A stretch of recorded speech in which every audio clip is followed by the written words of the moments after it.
Well, let's get the science now in terms of COVID-19. Joining me is Ed Fale, Professor and Epidemiologist at Bath University.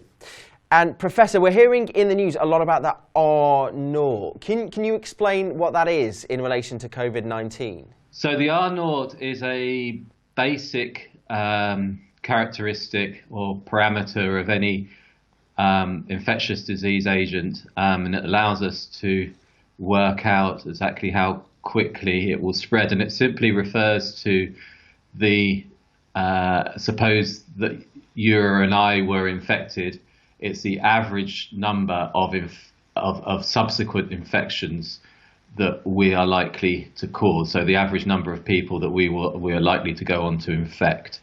So for this new coronavirus, the estimates are hovering around 2 to 2.5. So if I was infected tomorrow, then the chances are that I would go on to infect a further 2 to 3 people. And is that a number that we're seeing rise or fall? How does that usually react or change in these sort of situations? It's fairly stable. It will fall due to the measures that we put in place. That's the whole idea, to reduce transmission. And it doesn't take a big fall in that number to have quite a dramatic effect on the number of infections you see down the line. So a relatively small decrease in R0 can have quite a substantial effect on how the disease spreads, which is the good news.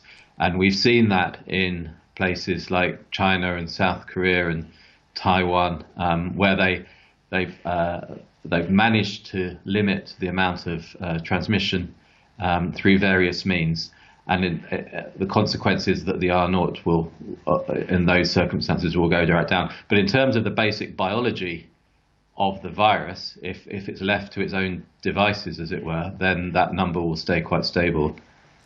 So how then can we keep a good track of what that number currently is when there's such inconsistent testing across the world at the minute?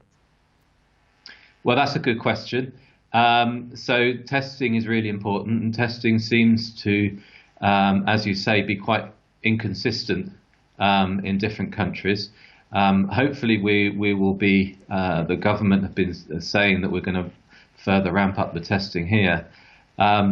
It's important to sort of judge the accuracy of our R0 estimate, but it more immediately than that, it's important for actually trying to put a lid on the number of transmissions, because if you're testing, then you know not only how many cases there are, which we don't really have a proper handle on at the moment, but you know where they are, and you know who else those cases might have infected. So you can carry out what they call contact tracing, which they did very effectively in China, where for every case that's identified, you identify the potential secondary cases, all those people that the infected person may have had prolonged contact with, and you find those people and you isolate them, and then you find secondary contacts from those people, and so on. And this was an enormous effort that was done in China, and it was very successful in putting a lid on the spread. So we seem to be moving quite rapidly. The government's response seems to change, just as quickly. What has actually changed from last week to this week? Well, I think it was a realization that we're headed very rapidly towards the kind of situation that we're witnessing in Italy, and particularly northern Italy. And the big worry is that our health service will be overrun, that there'll be many more patients requiring ventilators, for example, than there are ventilators available. So this was a realization that there was a hope that by a kind of more managed, somewhat slightly more hands-off approach that we could successfully stretch the epidemic out, the so-called flatten the curve, or squash the sombrero, as Boris Johnson put it, that we may be able to avoid the worst of it. But it seems that it's pretty clear now, the numbers are about to increase very rapidly, that unless we do something immediately, then the health service is going to be overwhelmed. So like you say, the sombrero isn't looking like it's going to be squashed anytime soon. Does that then explain the government's U-turn from the herd immunity the plan to the now favouring social isolation plan? Yes, I think it does. I think this is more of a sliding scale than doing one thing or the other. There was always an emphasis on trying to sort of contain it, but now that's become much more urgent. And this talk of herd immunity, and there is some sense in the concept, but in practical terms, we really, the house is burning down. Let's put it out. Let's worry about this herd immunity business. Later we're going to have, if it does come back, and it's fairly likely that it will.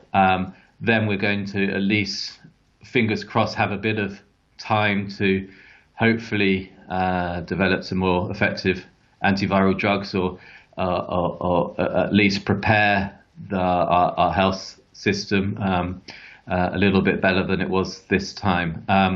So that's the situation we're in now, and I'm personally hoping that this whole idea of a kind of managed herd immunity is dropped, because it's never been tried before. It's a big experiment. As I say, the concepts aren't completely ridiculous, but it's a big gamble.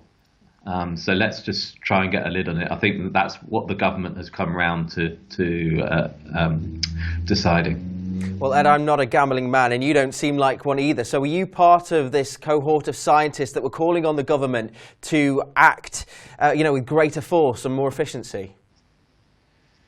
That's been my belief. I've been doing a bit of local lobbying. I haven't had any direct contact with the policymakers inside the government. I've been making my opinions known on Twitter and so on, and as I say to people locally, I was, for example, the Bath half went ahead at the weekend, as you're probably aware, and that's their decision. They were rightly pointed out that the official advice was that it could go ahead, but it was always my position that was a slightly reckless thing to do.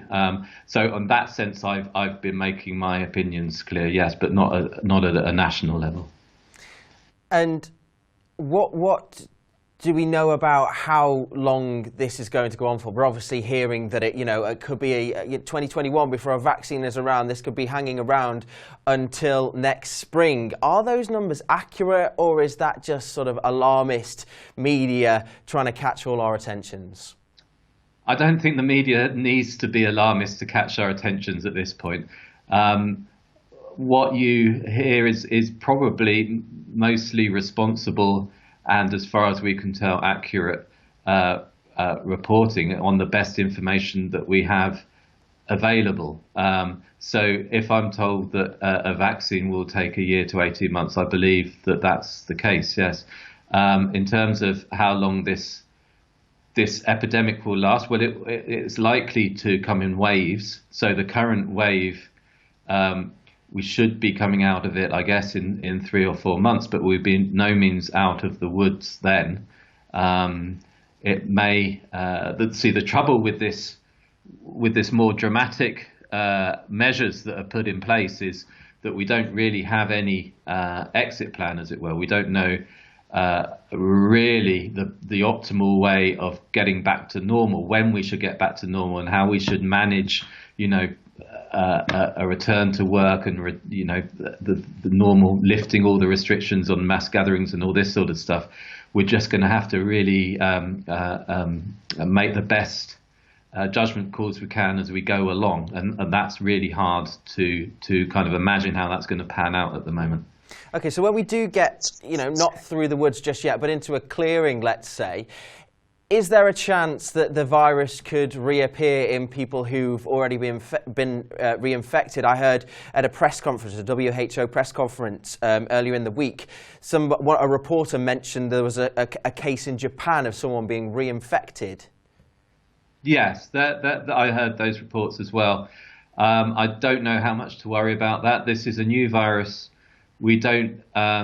There's much we don't understand about how the body reacts to it in terms of immunity and immunological memory, as it were. How whether immunity will be short-lasting or long-lasting. I think that this kind of effect can happen in other diseases, and but it can be quite rare. So it's not necessarily something to be overly concerned about at this point, but it certainly highlights how little we know about this virus at the moment.